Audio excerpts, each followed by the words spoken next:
Qamarun, qamarun, qamarun sidna nabi, qamarun.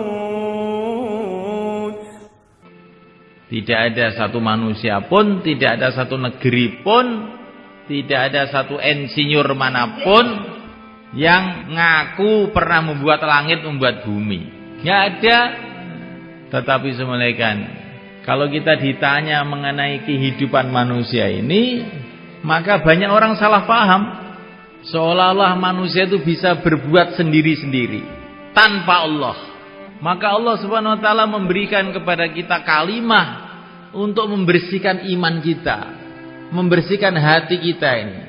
Perbuatan-perbuatan manusia ini pun semua dikontrol, dikendalikan oleh Allah Subhanahu wa taala. Kalimah itu adalah la haula wala quwwata illa billah. Tidak ada usaha, tidak ada kekuatan tanpa Allah. Manusia itu kelihatannya bisa berbuat begini, bisa berbuat begini, kelihatannya aja. Hakikatnya semua itu dikendalikan oleh Allah. Wa ma tasha'una illa ayyasha Allah. Kamu tidak bisa berkehendak kecuali dengan kehendak Allah. Manusia itu pengen tok tuh nggak bisa kalau nggak ditolong oleh Allah. Yang mendatangkan rasa takut, yang mendatangkan rasa tenang, bukanlah keadaan-keadaan ini, Allah yang mendatangkan. Orang yang berpikiran dangkal mengira bahwa yang menakutkan itu adalah senjata-senjata. Tidak. Bukan senjata yang menakutkan. Bukan tentara-tentara yang menakutkan.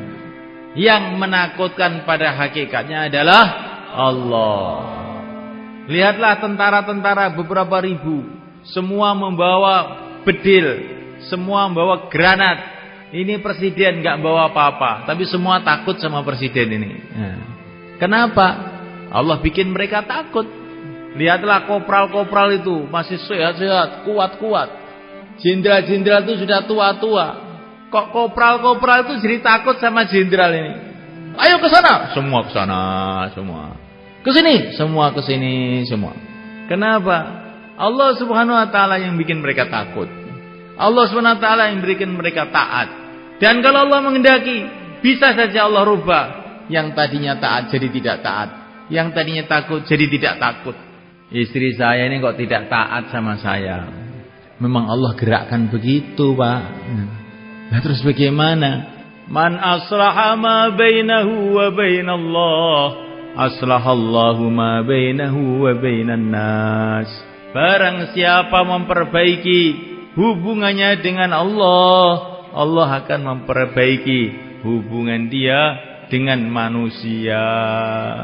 Enggak usah ngomel sama istrinya, enggak usah marah-marah. Hubungan kita kepada Allah kita perbaiki. Nanti tiba-tiba jadi baik semua.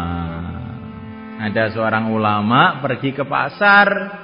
Dia melihat ada kuda gede, besar, indah, dijual dengan harga sangat murah. Maka beliau heran, tanya sama pemilik kuda ini, berapa kuda ini dijual? Sekian. Loh, kok murah sekali? Iya. Kenapa kok murah sekali? Karena kuda ini nakal sekali, Pak Kiai. Nakal. Ini setiap orang nunggang ini mesti dijatuhkan. Saya juga gak berani nunggang ini. Oh ya. Enggak, saya beli. Kemudian kuda tadi dibisiki sama Pak Kiai. Hei kuda, saya dulu juga nakal kayak kamu. Tapi saya sudah tobat. Maka kamu jangan nakal lagi ya. Maka yang pemilik kuda itu heran. Kuda kok tidak ngomong? Apa ya paham? Kalau Allah memahamkan. Kalau Allah memahamkan, ya paham. Walaupun manusia kalau Allah enggak memahamkan juga enggak akan paham. Yang penting Allah, ya Allah pahamkan nih kuda. Hei kuda, saya sudah tobat loh, jangan nakal loh. Langsung ditumpahi sama Pak Kiai, ditunggangi.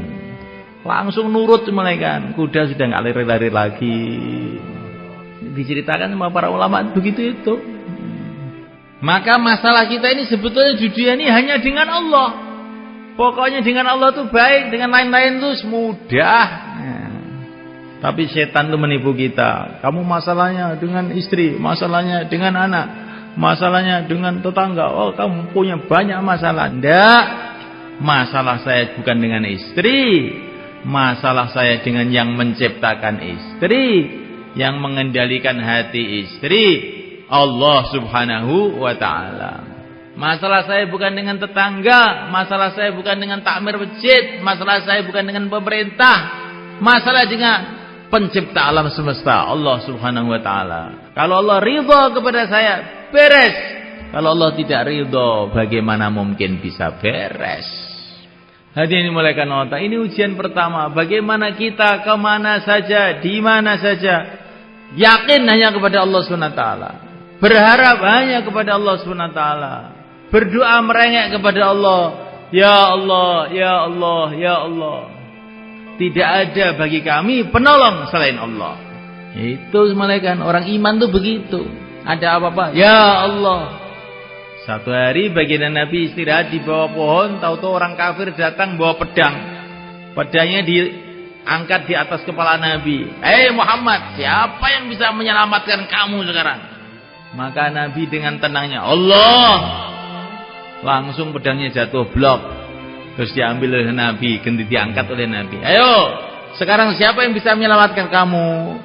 Muhammad, maafkan saya Muhammad. Dah, kamu pulang sana ya, pulang. Setelah pulang cerita sama teman-temannya, enggak ada orang baiknya kayak Muhammad tuh enggak ada. Sudahlah ikut aja sama dia. Ini ahlul yakin malah kan, ahlul yakin tuh begitu. Makanya apa-apa kita mulai dengan bismillah. Maksudnya bismillah itu kita minta tolong sama Allah. Mau makan, bismillah, dirasakan betul. Kita hari juga sudah bismillah, ini enggak dirasakan. Padahal ujian itu ujian hati, ujian mulut, ujian otak, ujian seluruh badan kita. Kalau kita mengucapkan bismillah, hatinya juga, ya Allah, aku minta tolong nih ya Allah. Makanan tidak bisa mendatangkan manfaat kecuali dengan pertolonganmu. Minuman tidak bisa mendatangkan kesegaran kecuali dengan pertolonganmu. Obat tidak akan mendatangkan kesembuhan kecuali dengan pertolonganmu. Bismillahirrahmanirrahim. Aku minta tolong kepada engkau ya Allah. Tidak minta tolong sama obat, sama nasi, sama sego, sama apa, tidak. Inilah bismillah. Nabi mengatakan, apa saja yang kamu mulai dengan bismillah, nanti barokah. Tapi kalau tidak kamu mulai dengan bismillah, barokahnya berkurang. Kalaupun ada barokahnya, tidak sempurna. Kalaupun sempurna, sempurna di dunia. Di akhirat nggak dapat pahala. Maka apa-apa kita mulai dengan bismillah. Barang siapa kumpul istrinya mengucapkan bismillah, maka nanti kalau jadi anak, setiap anaknya bernafas, dia dapat pahala. Maka anaknya banyak, pahalanya tambah banyak. Karena ini dimulai dengan bismillah, dengan yakin kepada Allah. Insyaallah malaikat